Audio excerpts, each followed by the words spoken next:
On September 13th, 1982, the car suddenly veered off the road, failing to make a hairpin turn on the treacherous Mont Agel mountain pass. It tumbled repeatedly, plunging down the rocky embankment before coming to a violent stop. Behind the wheel was Princess Grace, her youngest daughter, Stephanie, beside her. The drive from the Rock Angel farmhouse back to the palace was cut short by one horrifying moment. The familiar road overlooking the Mediterranean had become the end of a legend. The world watched in stunned disbelief as the news spread. Hollywood's icon of elegance, the beloved Princess of Monaco, would not survive. The real-life fairy tale admired by the entire globe shattered suddenly and cruelly. That seemingly ordinary Monday morning extinguished a global symbol of grace, leaving a void that the glamour of Monaco could never truly fill. Grace Kelly grew up in a very competitive and high-pressure house, driven by her ambitious father and her strict mother. Her father, Jack Kelly, was a self-made Olympic champion who desperately wanted social respect and demanded his children be winners. Her mother, Margaret, also an athlete, was the one who enforced his tough standards, leaving no room for failure or weakness in the family. In this intense environment, Grace was the odd one out. She was a quiet, frail, and imaginative child, not the tough athlete her father valued, so he largely saw her as a disappointment. While her siblings were praised for their successes, Grace was overlooked, and her interest in acting was met with contempt. This constant disapproval from her father, combined with her mother's strictness, created a profound father wound, leaving her with a lifelong need for approval from powerful men. She found her refuge, and eventually her voice, in acting. It began at the Ravenhill Academy, a prestigious Catholic girls' school. In the school's Christmas pageant, she was cast as the Virgin Mary. It was a role that required stillness, serenity, and a powerful, quiet presence. She was, by all accounts, mesmerizing. For the first time, the weak child had found a power of her own. Acting was not just a passion, it was a sanctuary where her perceived weaknesses, her quietness, her sensitivity, her reserve, were transformed into strengths. This passion continued, and with a quiet determination that would shock her family, she set her sights on a career. Her first choice was Bennington College in Vermont, known for its progressive arts program, but her poor math scores, a subject her practical father prized, meant she was rejected. Undeterred, she auditioned for the American Academy of Dramatic Arts, AADA, in New York City. She was accepted. She announced her intention to her family. Jack Kelly was appalled. To him, the world of acting was utterly frivolous. It was unstable, unserious, and, for a woman, deeply disreputable. He had a brother, George Kelly, who was a Pulitzer Prize-winning playwright, but even that failed to convince Jack of the profession's legitimacy. In Jack's world, you built things with your hands, you won races, you made money, you did not play pretend. The confrontation was a defining moment of her life. At the family dinner table, he famously and cruelly dismissed her chosen career, stating that he found it a slim cut above street walking. That single quote, "a slim cut above street walking," is the key.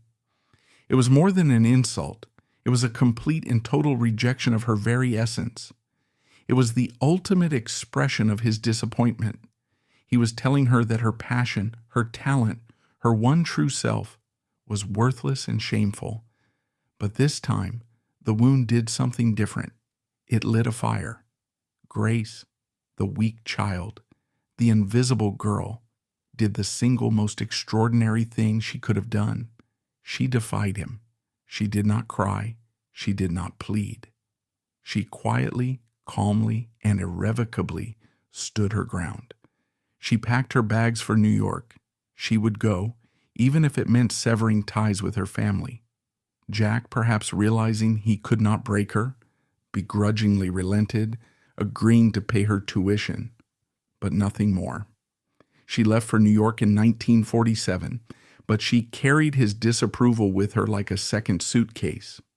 From that moment on, Grace Kelly's life became a subconscious, relentless quest to prove Jack Kelly wrong. But here is the tragic paradox that would define her. While she sought to defy her father, she also sought to find him. Her rebellion was not a true bid for freedom. It was instead a change of tactics in the same unwinnable war. She didn't just want love, she wanted the specific, validating love of a powerful, controlling, and ultimately unattainable man. She was looking for a father substitute. She was searching for a man who looked just like Jack Kelly, powerful, successful, charismatic, and older, a man whose world she could enter and whose approval she could finally win. She wasn't just trying to find a husband. She was trying to find a man who could finally heal her father wound. And Hollywood, she would soon discover, was full of them. She had made her choice. Leaving the Coliseum of her father's house, Grace arrived in New York not as a refugee, but as a warrior with a quiet, calculated plan. The city was a proving ground, a place to shed the bricklayer's daughter and meticulously build a new self. But her father's psychological wound traveled with her, and this new world was filled with powerful, older, and often married men who fit the very mold she was trying to escape. Her quest for validation was just beginning, and she would pursue it with a relentless, focused ambition. When Grace Kelly arrived in New York City in the autumn of 1947, she was not the icon we know. She was a 17-year-old girl with a thick nasal Philadelphia accent, a wardrobe her sophisticated classmates would later mock as frightfully dowdy, and a dream her family scorned. She moved into the Barbizon Hotel for Women, a famous chaperoned residence on the Upper East Side that housed aspiring models, actresses, and writers. It was a respectable choice, one that placated her nervous mother, but it was also a strategic one. It was a hive of ambition, a place where a young woman could make the connections she needed. Jack Kelly, believing she would fail and come home, refused to fully support her. He paid her tuition at the American Academy of Dramatic Arts, AADA, but for her rent, food, and living expenses, she was entirely on her own. This financial abandonment, intended as a leash to pull her back to Philadelphia, instead became her liberation. It was the first time she was free from the crushing weight of his expectations. This is where the first flicker of the real Grace emerges. This was not a passive victim. This was a warrior. She did not crumble. She worked. She immediately sought representation from the Walter Thornton modeling agency. Her patrician, American thoroughbred look, which was so different from the voluptuous pin-up style of the era, was instantly in high demand for commercial work. She became one of New York's highest-paid models, her face gracing the covers of Cosmopolitan, Red Book, and the Ladies' Home Journal. She was a commercial girl, advertising everything from Old Gold cigarettes and Lilt home perms to Ipana toothpaste and beer. She was earning the equivalent of over $50,000 a year in today's money. But while other models spent their earnings on clothes and parties, Grace was investing in herself. She used the money not to buy fur coats, but to pay her $19 a week rent at the Barbizon, and crucially, to pay for private diction lessons. This is the calculated part of Grace, the aspect so often missed. She understood instinctively that she needed to build herself from the ground up. She recognized that her voice, with its flat Philly vowels, was a liability. She worked tirelessly with a voice coach, Edith Skinner, a legend at AADA, to erase every trace of her roots. She meticulously drilled the mid-Atlantic or transatlantic accent, that clipped, aristocratic, placeless tone that was the standard for American stage and high society. This was not just acting. It was a complete and total act of self-creation. She was eradicating the bricklayer's daughter and manufacturing Grace Kelly, the aristocrat, long before the world knew her name. At AIDA, she was a model student, punctual, prepared, and relentlessly serious. She was not a natural in the fiery, method acting sense. Her power was in her stillness, her control. Her final graduation performance in 1949 was in The Philadelphia Story, playing the very same role of Tracy Lord, the icy, elegant socialite, that would later be immortalized by another A-lister, Katharine Hepburn. The reviews were excellent. She was ready.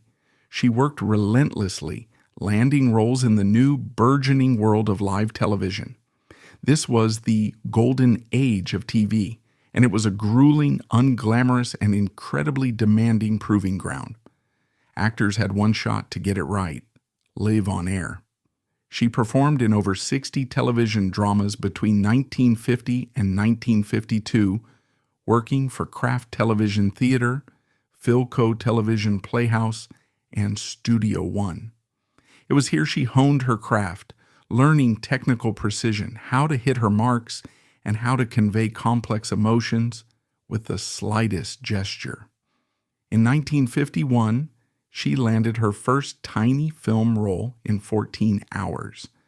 She played a small part as a cool-headed lawyer in a crowd scene. It was a bit part, but it was enough. Hollywood had seen her. A year later, famed producer Stanley Kramer was casting for a new experimental Western called High Noon. He wanted an unknown for the role of Amy Fowler Kane, the young Quaker wife of Marshal Will Kane. He saw a tape of Grace's television work and was intrigued. He offered her the role. Her co-star would be one of the biggest legends in Hollywood history, Gary Cooper. Here, the pattern begins. Gary Cooper was 50 years old. Grace was 22. He was more than 28 years her senior. He was the strong, silent, all-American hero. He was powerful, iconic, and married. He was, in every psychological sense, a perfect stand-in for her father. An intense affair began almost immediately. It was the talk of Hollywood, a scandal that enraged Cooper's wife, Rocky, who was already estranged from him due to his serial infidelities. But this was different. Grace was not just another starlet. She was young, beautiful, and high class. Rocky confronted Cooper, and the affair became tabloid fodder. Grace, for her part, was deeply in love. This wasn't just a fling. It was validation. She wasn't just with a man, she was with the man, a pillar of the industry, the father of the Western. She had captured the ultimate symbol of American masculinity. She had found a Jack Kelly who, unlike her real father, saw her, desired her, and approved of her.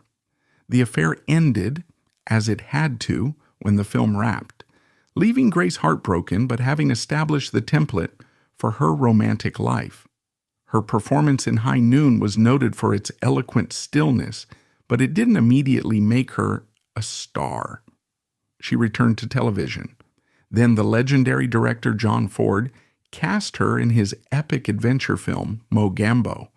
It was a remake of the 1932 film Red Dust, and she would be playing the role of the repressed, elegant English wife, Linda Nordley. Her co-star? Clark Gable. Gable was 52, she was 23. He was, literally, the king of Hollywood. Another giant of the industry. Another married man, though separated. Another father substitute, even more powerful than the last. The cast and crew, including her co-star Ava Gardner, decamped to the remote jungles of Kenya and Uganda for a grueling months-long shoot. An affair promptly began. Gable was utterly charmed by her, nicknaming her his Snow Princess. She, in turn, was captivated by his rugged paternal charm. In her letters home, she gushed about him, a clear sign of her infatuation. It was another conquest, another validation.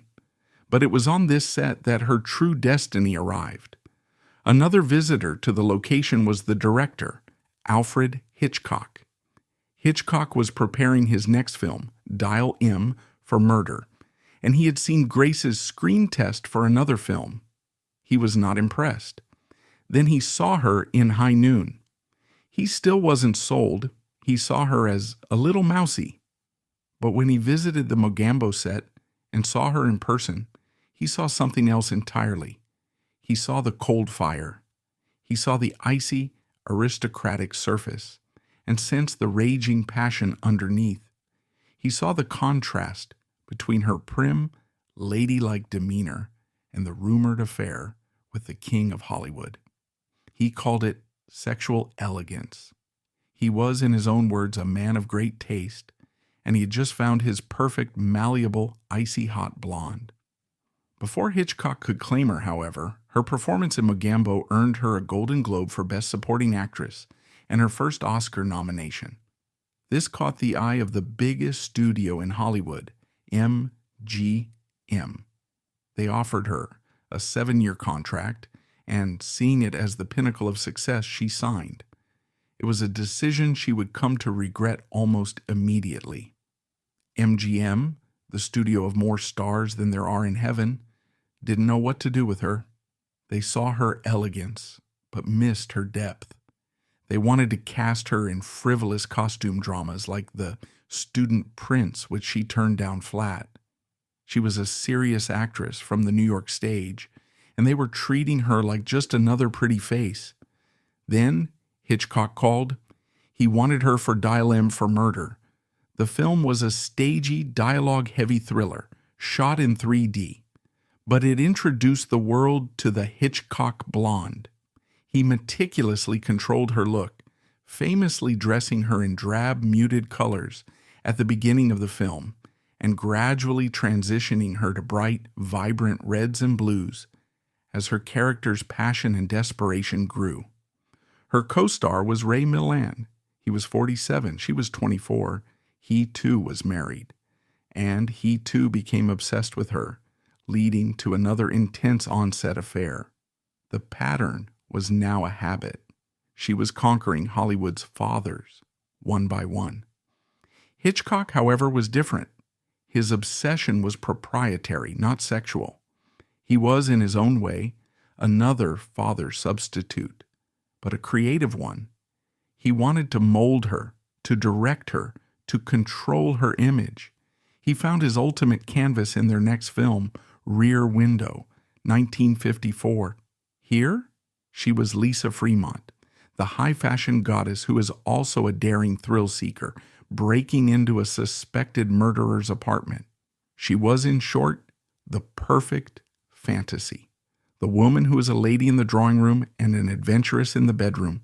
The film was a masterpiece, and it cemented her as a true A-list star.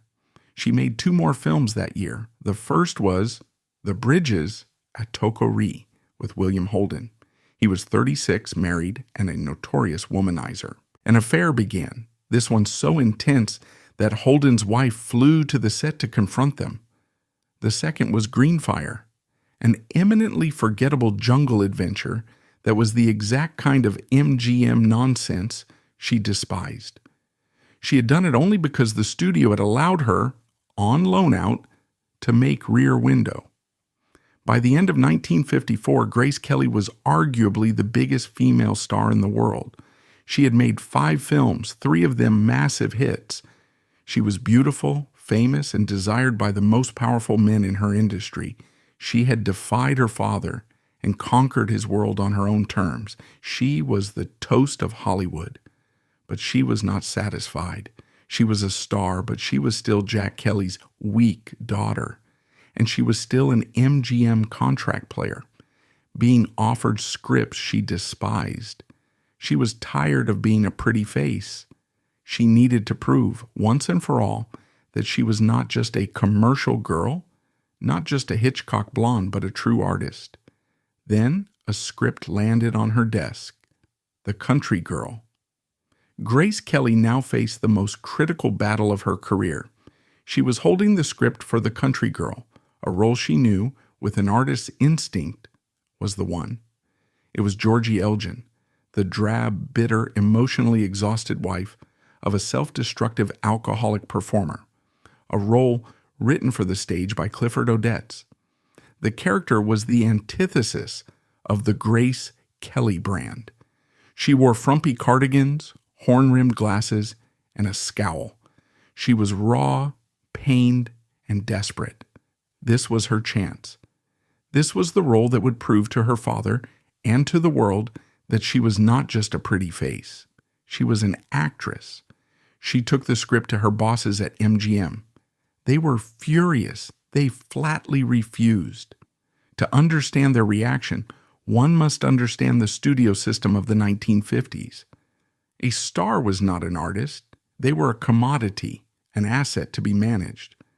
Grace Kelly was MGM's blue chip stock. She was their lady, their symbol of class and elegance. Her image sold tickets. Putting her in this ugly role was, in their eyes, brand suicide. Why would they lend their most valuable asset to a rival studio, Paramount, just so she could destroy the very image MGM had spent millions building? They had her slated for a forgettable film called Greenfire, an adventure film that required her to do little more than look beautiful in a jungle. This was the moment Grace Kelly, the quiet feminist, was born. She did not plead. She did not have a screaming tantrum. She did what was, for a female star at the time, the most radical and dangerous thing possible. She calmly said no. She refused their film. She defied the all-powerful studio system. MGM, in swift retaliation, suspended her. This was the nuclear option. Her salary was cut off. She was banned from working at any studio. Her career, which had been a blazing meteor, was suddenly, dangerously, on the verge of extinguishing. The studio heads, men like Louis B. Mayer and Dor Sherry, were patriarchs in their own right. They were the fathers of Hollywood, and she, their daughter, was being disobedient. She didn't care. She held her ground. She returned to New York and waited. The battle was a ferocious, silent war of wills that dragged on for months. It was a terrifying gamble. She was 25 years old, and she was risking everything, her fame, her fortune, her entire future, for a single role that would allow her to be seen as real. It was a direct echo of her defiance of Jack Kelly, but this time the stakes were global. In the end, she won. Paramount was desperate for her. Bing Crosby, who was cast as the alcoholic husband and was one of the most powerful men in entertainment, wanted her. The pressure mounted, and MGM finally, angrily, buckled. They loaned her to Paramount, but the relationship was shattered. Grace had proven she could not be controlled. She arrived on the set of The Country Girl, a warrior who had just won her war. Her performance is astonishing. It's not just the de-glamorization, the greasy hair, the cheap clothes, the absence of makeup. It was the emotional transformation. She erased the transatlantic elegance and adopted a flat, weary, nasal voice. She channeled all the frustration, all the quiet suffering, all the observant pain of her childhood into Georgie Elgin. When she looks at Bing Crosby's character, you see a lifetime of love curdled into resentment. It's raw, it's ugly, and it's devastatingly real. The film was released in December 1954 to stunned critical acclaim. Audiences who came to see Grace Kelly were shocked to find a brilliant actress. When the 1955 Academy Awards came around, she was the dark horse. The night of March 30th, 1955 was supposed to be a coronation. The entire industry and the entire world knew who was going to win Best Actress. It was Judy Garland for A Star is Born. It was more than a performance. It was a comeback narrative for the ages. Garland, who had been chewed up and spit out by the studio system, MGM no less, had risen from the ashes to give the performance of a lifetime. She was so certain to win that she was in the hospital, having just given birth to her son, with a full television crew in her room, ready to film her acceptance speech. The category was announced. The other nominees were Dorothy Dandridge, Jane Wyman, and Audrey Hepburn. But it was a two-woman race. The envelope was opened. The presenter, William Holden, her former lover, read the name, Grace Kelly. The shock in the theater was audible. A 25-year-old Grace in a pale blue Edith Head gown glided to the stage in a state of seeming shock, giving one of the shortest acceptance speeches in Oscar history. Across town, the TV crew in Garland's hospital room cursed, packed up their equipment, and left before the new mother could even process what had happened. Grace Kelly had done it. She had reached the absolute, undeniable pinnacle of her profession. She had beaten the system. She had defeated the sentimental favorite. She had proven on the world's biggest stage that she was not just a pretty face. She was the best actress in the world. It was the ultimate act of defiance. It was the ultimate validation. And what was her father's reaction? That night, a reporter from the Philadelphia Inquirer, ecstatic about the hometown hero, found Jack Kelly and asked him what he thought of his daughter's incredible history-making achievement. Jack Kelly, the man she had done this all for, the man whose approval was the invisible engine of her entire life, beamed for the camera and replied, "I just can't believe it. I am truly flabbergasted. Of all my children, I thought Peggy would be the one to make a mark in the world. I thought it would be Peggy." With that single, breathtakingly cruel line, her entire life's work was nullified. The Oscar, the golden statue she held in her hand, the symbol of her complete conquest of Hollywood, was rendered utterly hollow. The wound was not healed. It had been ripped open. She had climbed the highest mountain in her world, and he was still unimpressed. She was 26 years old. She was exhausted. She was exhausted by the industry, exhausted by the fight with MGM, exhausted by the string of affairs with older married men who were all, in the end, unsatisfying stand-ins for the one man she could never win. She had proven everything she needed to prove, and it still wasn't enough. The psychological loop was still seeking closure. She completed her final film for Hitchcock, To Catch a Thief, 1955, opposite Cary Grant. It was, in many ways, the apex of her Hitchcock image, pure, frothy, elegant, and impossibly chic, and it was filmed on location on the glittering French Riviera. In a haunting twist of fate, the film featured a famous scene where she, a vision of cool perfection, skillfully speeds a car down the treacherous, winding hillside roads of the Moyen Corniche, the very roads that would one day seal her fate. The film was a smash hit, but for Grace, it was an echo of a life she was already finished with. She had conquered Hollywood, but it wasn't high enough. The fathers of the film industry, the Coopers, the Gables, the Hitchcocks, the studio heads, were not powerful enough. She needed a new world to conquer. She needed a new and final father substitute. She needed a role so big, so permanent, so unassailably powerful that not even Jack Kelly could dismiss it. In April 1955, just weeks after her Oscar win and the subsequent sting of her father's remark, she was sent to the Cannes Film Festival. As part of a publicity stunt for Paris Match magazine, a meeting was arranged at a nearby palace with the ruler of a tiny, struggling principality. His name was Prince Rainier III of Monaco. Prince Rainier III was not a character from a fairy tale. He was a 32-year-old man with a very, very serious problem. His tiny country, Monaco, a 0.7 square mile jewel on the French Riviera, was facing economic ruin. Its casinos, once the playground of Russian Grand Dukes, were failing. The glitterati were going elsewhere. Worse, a 1918 treaty with France stipulated that if the Grimaldi line, which had ruled for 700 years, failed to produce a male heir, Monaco would revert to being a French protectorate. it would cease to exist as a sovereign nation. Rainier was unmarried, and his romantic prospects were slim. He was, by all accounts, a fussy, autocratic, and deeply traditional ruler. His friend, the Greek shipping magnate Aristotle Onassis, who effectively controlled the casinos, had advised him to find a star.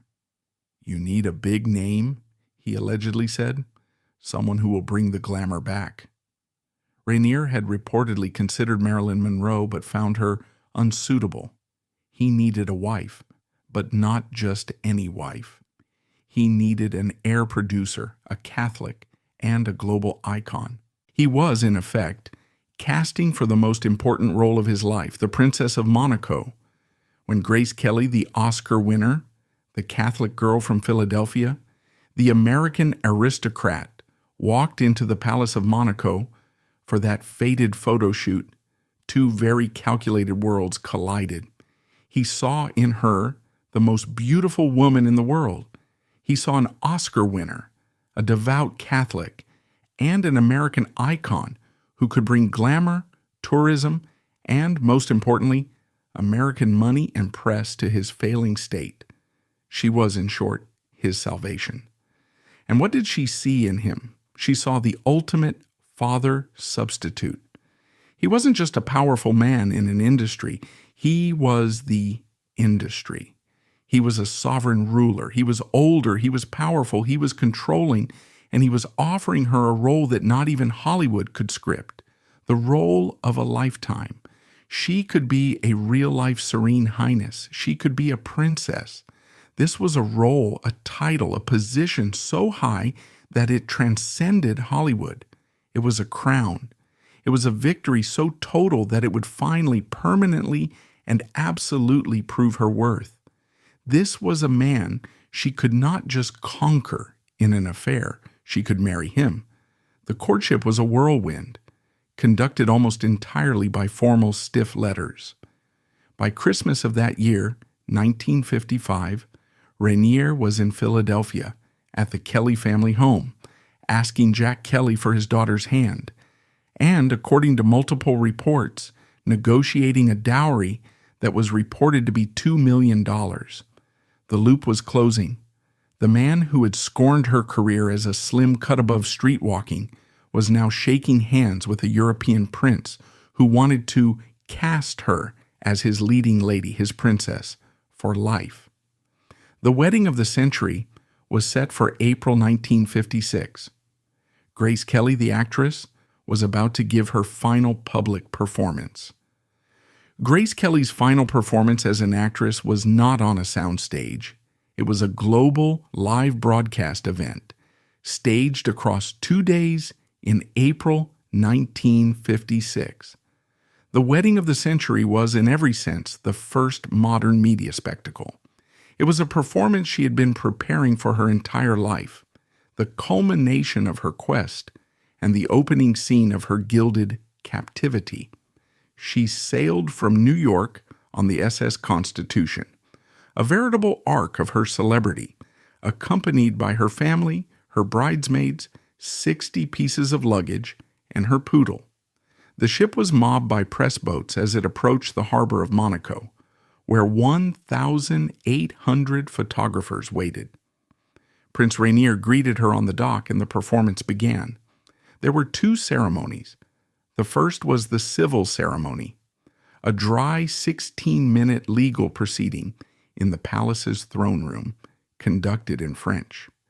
By its term, she was now Her Serene Highness Princess Grace of Monaco. The second, the next day, was the religious spectacle at the St. Nicholas Cathedral. It was watched by 700 guests inside and an estimated 30 million people on television. More, at the time, than had watched the coronation of Queen Elizabeth II. Her dress, a wedding gift from her old father, MGM Studios, was a masterpiece of illusion. Designed by Helen Rose, it was made of 25 yards of silk taffeta, 100 yards of silk net, and 125-year-old rose point lace, stitched with thousands of seed pearls. It was the perfect costume, regal, modest, and virginal. As she walked down the aisle, she was no longer Grace Kelly, the complex artist who had won an Oscar for playing a bitter, frumpy wife. She was the princess, a one-dimensional icon of purity and fantasy. But the cost of this role was absolute, and the contract was far stricter than anything MGM had ever devised. First, there was the dowry. In a final bitter irony for the man who had dismissed her career, Jack Kelly was required to pay Prince Rainier's family a sum of $2 million, the equivalent of over $22 million today. The bricklayer from Philadelphia had to pay for his daughter to get the role he found acceptable. Second, she had to renounce her American citizenship, a deeply painful severing of her roots. Third, she had to agree to give up her acting career forever.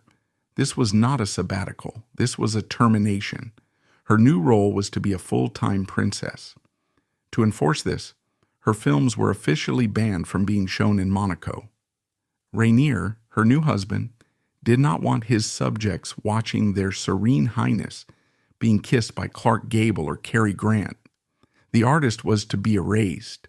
And finally, in the coldest and most transactional part of the agreement, she had to submit to a fertility test. The entire point of this marriage, from Monaco's perspective, was the production of an heir.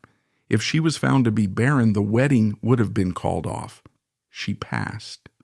The day after the wedding, her last ties to her old life were cut. Her contract with MGM was terminated. She was 26 years old, at the absolute peak of her fame and talent, and her career was over. She stepped out of one life and into another. The gilded cage was real, and the lock clicked shut with shocking speed. The first few years were a torment of isolation and culture shock. She was desperately lonely. She was in a foreign country where she did not speak the language. French was the language of the court, and her attempts to learn it were initially slow and frustrating. She was surrounded not by creative colleagues, but by an ancient, rigid, and deeply suspicious court of Monegasque aristocrats who looked down on the American actress. Her husband, Prince Rainier, was exactly what she had subconsciously sought, the ultimate father substitute. He was, by all accounts, a kind man, but he was also a ruler first and a husband second. He was autocratic, traditional, controlling, and often emotionally distant. His schedule was relentless, leaving her alone for long stretches in the 235-room Pink Palace. He was, in short, her father all over again, but this time in a palace. The very traits she had sought for validation, his power, his authority, his control, were now the bars of her cage. She had no friends, no confidants, and no creative outlet. She was, by her own later admissions, deeply depressed. Her sole primary duty was to produce an heir. The pressure was immense. The entire future of the Grimaldi dynasty and the sovereignty of Monaco rested on her. She delivered with the same professionalism she had brought to her film roles. Princess Caroline was born almost exactly 9 months after the wedding, on January 23, 1957. The nation celebrated, but the job was only half done. They needed a male heir. On March 14, 1958, she gave birth to Prince Albert. The cannonade announcing his birth signaled that the 1918 treaty with France was void. Monaco was saved. Grace had done her job, but now what? She was 29 years old. Her primary purpose had been fulfilled. She was a mother, she was a princess, and she was suffocating. The woman inside the princess, the artist, the rebel, the quiet feminist who had fought MGM for a role, was dying of inertia. This brings us to the most tragic what-if of her life, the Marnie incident. In 1962, 6 years into her royal life, a call came to the palace. It was Alfred Hitchcock, her creative father, the man who had defined her, the one who saw her cold fire. He had not, like the rest of the world, forgotten the artist she was. He was offering her the title role in his new dark psychological thriller, Marnie. It was not a Grace Kelly role. It was a Georgie Elgin role, but on an epic scale. The character Marnie Edgar was a compulsive thief, a pathological liar, and a woman so deeply scarred by childhood trauma that she was terrified of the color red and repulsed by the touch of a man. It was a complex, brilliant, and dangerous part. It was a role she was born to play. Grace was ecstatic. She was desperate to act again. This wasn't just a film, it was a lifeline. It was a chance to escape the rigid protocol, to feel alive, to be herself again, even for just a few months. Initially, Prince Rainier, perhaps seeing her deep unhappiness and underestimating the situation, agreed. He may have thought it would be a good diversion for her, a final bow to her old life. The news was made public. Grace Kelly would return to the screen, and Monaco exploded. The people of the Principality, who had come to revere her as a near-religious icon of purity and motherhood, were horrified. Their Serene Highness, their angelic princess, playing a mentally disturbed thief and liar, and, even worse, being kissed by another man, her co-star was to be Sean Connery, on screen. It was a national outrage. The backlash was swift, brutal, and personal. The local press, the court, and the citizens all declared it an unacceptable insult to the crown. Rainier, a ruler first and a husband second, was stunned by the ferocity of the public's reaction. He was a traditional Catholic monarch, and he had severely misjudged the political implications. The image of the princess, which Grace had helped him build to save his country, was now more powerful than the woman herself. He could not and would not allow that image to be tarnished. He buckled under the pressure. He forbade her from taking the role. This, for Grace, was the moment the lock on the cage truly, finally clicked shut. It was a devastating public humiliation. The one man she had tied her entire life to, the ultimate authority figure, had now done what her father and MGM had only tried to do. He had controlled her, and he had killed her art. She had to personally call Alfred Hitchcock, her great mentor, and tell him she was withdrawing. He was deeply hurt and never fully forgave her. He felt she had led him on only to bow to public pressure. He replaced her with Tippi Hedren, and while he would direct other films, his unique creative partnership with Grace was gone forever. For Grace, the dream was over. The escape route was closed. The role of princess was the only one she was ever allowed to play again. She was 33 years old, and her creative life was finished. The fighter from Philadelphia, the stubborn woman who had taken on MGM and won, was not gone. She was just redirected. If she could not be a great actress on film, she would be the greatest princess in history. She would take the confining ceremonial role of Her Serene Highness, a role that had been for centuries little more than a dynastic placeholder, and she would professionalize it. She would pour all of her frustrated creativity, her formidable intelligence, and her relentless ambition into her royal duties. This was the country girl all over again, but on a global stage. She would prove to Rainier and to the world that she was not just a pretty face in a tiara. She was a force. She didn't just cut ribbons and christen ships. She effectively became the minister of culture, the head of tourism, and the chief philanthropist of Monaco. Her first major project was the Monaco Red Cross. It was a moribund organization, and its annual ball was a sleepy local affair. Grace took it over. Leveraging her Hollywood connections and her Oscar-winning fame, she transformed the Monaco Red Cross Ball into the premier charity event in the world. She flew in stars like Frank Sinatra and Cary Grant to perform. She curated every detail, from the flowers to the guest list. Suddenly, Monaco was not just a stuffy relic. It was the global capital of glamour and giving. The gilded cage now had a purpose. It was a platform. This was only the beginning. She founded AMADI, the Association Mondiale des Amis de l'Enfance, World Association of Children's Friends, a globally recognized nonprofit dedicated to children's rights. This was not a vanity project. She lobbied the United Nations, established programs on multiple continents, and created a serious humanitarian organization that is still active today. She became a fierce advocate for arts and culture, founding the Princess Grace Foundation to support emerging artists in theater, dance, and film, a poignant nod to the career she had been forced to abandon. She championed the dying Monegasque craft of boutique, a form of quilting, and established a ballet school. She didn't just play the role, she rewrote it.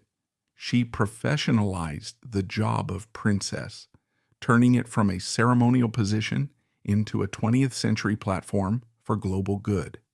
She was, once again, a working woman, just in a different uniform. She was running multiple foundations, managing massive budgets, and engaging in complex international diplomacy. She had, in effect, become a CEO, a producer, and a director, all under the guise of royal duty. This tireless, obsessive work was her art, her escape, and her revenge. For the next 2 decades, Grace Kelly performed her new role flawlessly. She was the perfect, serene face of Monaco, which, thanks to her, was no longer on the brink of ruin. It was a glittering modern destination for the world's rich and famous. She had saved her husband's country. She had, by any measure, succeeded beyond all expectations. But behind the palace walls, the fairy tale was crumbling. The marriage, while built on a foundation of mutual respect and a shared goal, the preservation of Monaco, was reportedly deeply lonely. Rainier was, by all accounts, exactly what she had chosen, a controlling, often absent authoritarian man.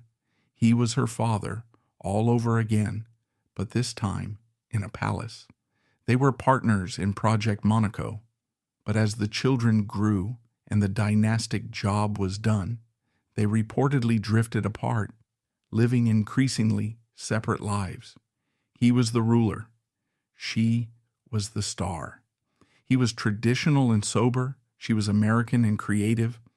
She was rumored to be deeply unhappy, suffering from bouts of depression. Like her husband, she allegedly began seeking comfort in outside affairs. The cold fire that Hitchcock had seen was not extinguished. It was just hidden. She had traded her art for a title, and as she entered middle age, it became clear that it was a devastatingly bad bargain. The relentless pressure to maintain the image of perfection took its toll. She aged.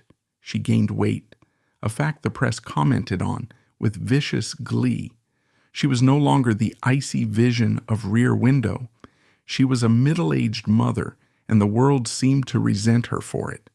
Her greatest struggle, however, was with her children. She had been raised in the Kelly Coliseum, a world of tough love and athletic competition.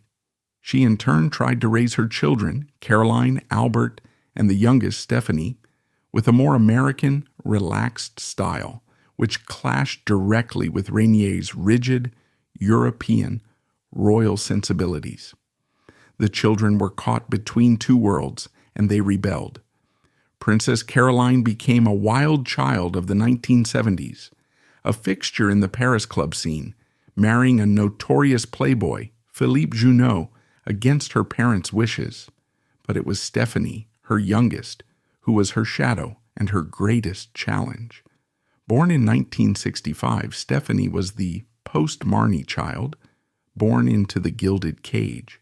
She was rebellious, willful, and spirited, a mirror of the young Grace who had defied Jack Kelly.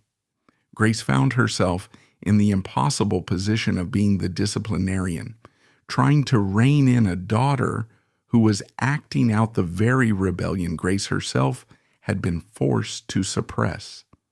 Their arguments were reportedly frequent and fiery. Grace was struggling to connect with this fierce modern young woman and to protect her from the media, who were now obsessed with the unhappy princess and her problem children narrative. The fantasy was cracking, and the press was there to document every hairline fracture. In the early 1980s, Grace seemed to be searching for a way out, or at least a way back to herself. She began accepting offers to narrate documentaries. She took up flower pressing, turning it into a successful artistic endeavor. And most tellingly, she began giving public poetry readings, touring Europe and America. It was, in effect, a return to the stage. She was acting again in the only way her husband would permit. It was a small, sad echo of the life she had given up. She was 52 years old, trapped in a life that looked perfect from the outside but felt hollow within. She was battling her husband's control, her daughter's rebellion, and the world's unforgiving expectations. The stage was set for the final act of her tragedy. On September 13, 1982, Grace was at Rock Eagle, the Grimaldi family's private country home in the hills above Monaco. She was due to drive back to the palace with her 17-year-old daughter, Stephanie.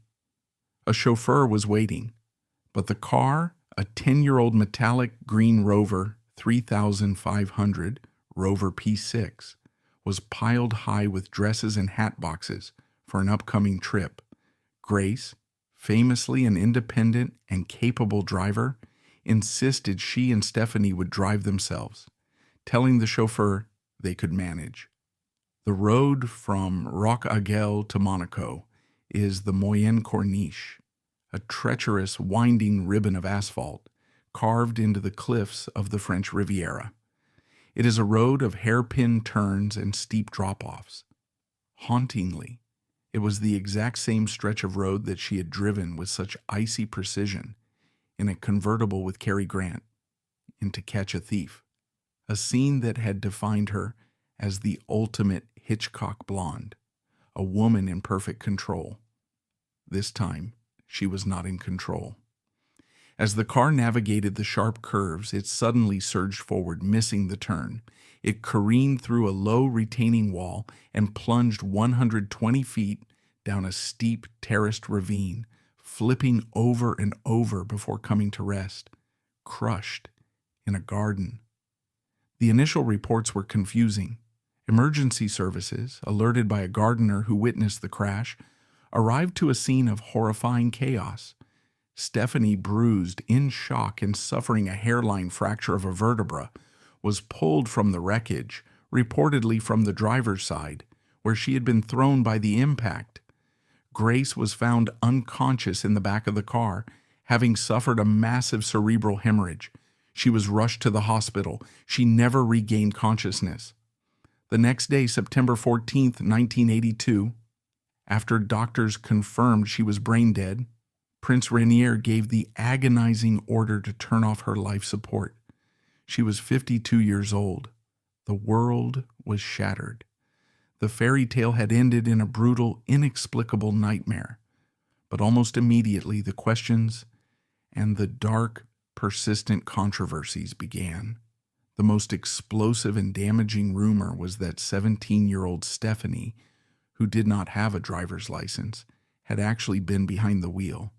The story, fueled by conflicting witness reports and the fact that Stephanie had been pulled from the driver's side, was that the two had been in one of their famously fiery arguments. The theory went that Grace had a stroke, Stephanie grabbed the wheel, and in a panic, lost control. This rumor that the rebellious daughter had killed the perfect mother haunted the Grimaldi family for decades. The official story established by the investigation is different, but no less tragic. It is believed that Grace herself was driving when she suffered a mild preliminary stroke, causing her to become disoriented. In her confusion, she may have mistaken the accelerator for the brake, causing the car to lunge off the road. Stephanie, in numerous painful interviews years later, has vehemently denied that she was driving, explaining that as the car went out of control, she tried desperately to grab the handbrake from the passenger seat, to no avail. But the controversy spoke to a deeper truth. The public could not accept such a mundane, tragic end for a fairy tale life. It had to be darker, more complex. The princess in the gilded cage narrative, which Grace had both cultivated and fought against, was now the defining lens for her death. Her life, it seemed, was destined to be a story of glamour and tragedy. And in a final chilling act of prophecy, it was a tragedy she herself had foreseen. Not for herself, but for the young woman who was, in every way, her successor. The scene is March 1981, just over a year before Grace's death. The event is a fundraiser at Goldsmiths Hall in London. It is the very first public engagement for a shy 19-year-old kindergarten teacher who has just become the most famous woman on earth, Lady Diana Spencer, the fiancée of Prince Charles. Diana was terrified. She was a girl, not a princess.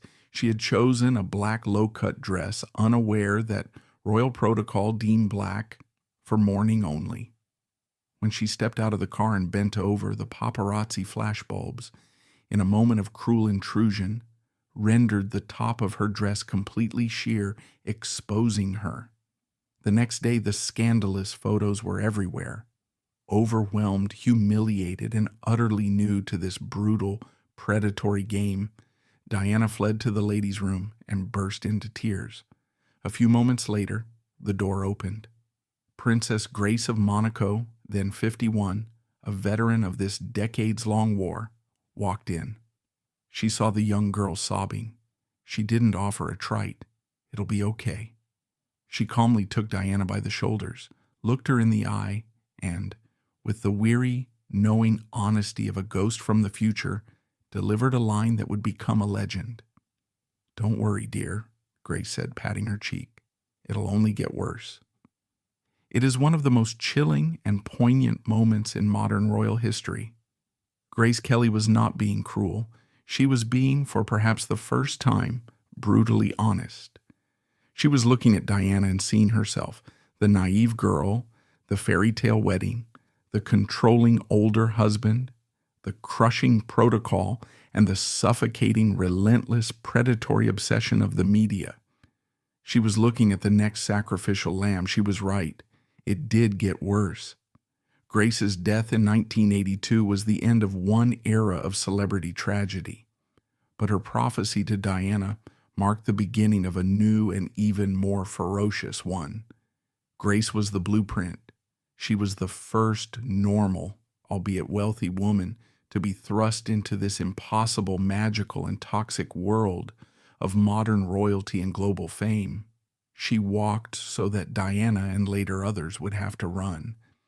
The implications of her life are the implications of our modern obsession with celebrity. She was the first to show us the devastating price of the fairy tale.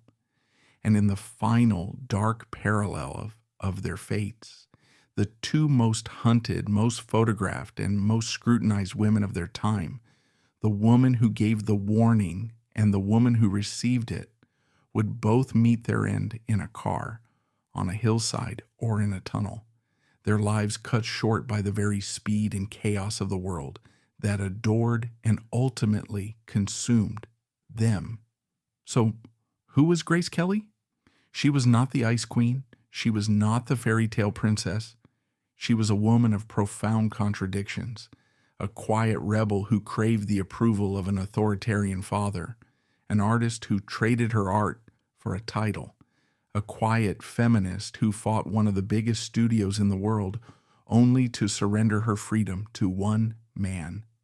Her entire life was a search for the validation that Jack Kelly, the bricklayer from Philadelphia, never gave her. She sought it in the arms of older, powerful men in Hollywood. When she conquered them all and won the Oscar, and it still wasn't enough, she sought it in the grandest, most powerful role she could find, a crown. But the gilded cage of Monaco was just a larger, colder version of the Philadelphia home she had tried to escape. The fairy tale we bought was the greatest and most tragic performance of her life. She gave us the elegance, the glamour, and the fantasy, but she kept the loneliness, the frustration, and the wound for herself. She was the ultimate Hitchcock heroine, a beautiful, icy mystery, trapped in a life that was not her own, and, in the end, met with a sudden, tragic, and violent end. Her legacy is not just the films or the title. Her legacy is a profound and deeply human cautionary tale. It is a story that warns us that the fairy tales we chase often demand the highest price, and that the woman who seemingly had everything may have spent her entire life searching for the one simple thing she truly needed: to be seen and loved for who she truly was.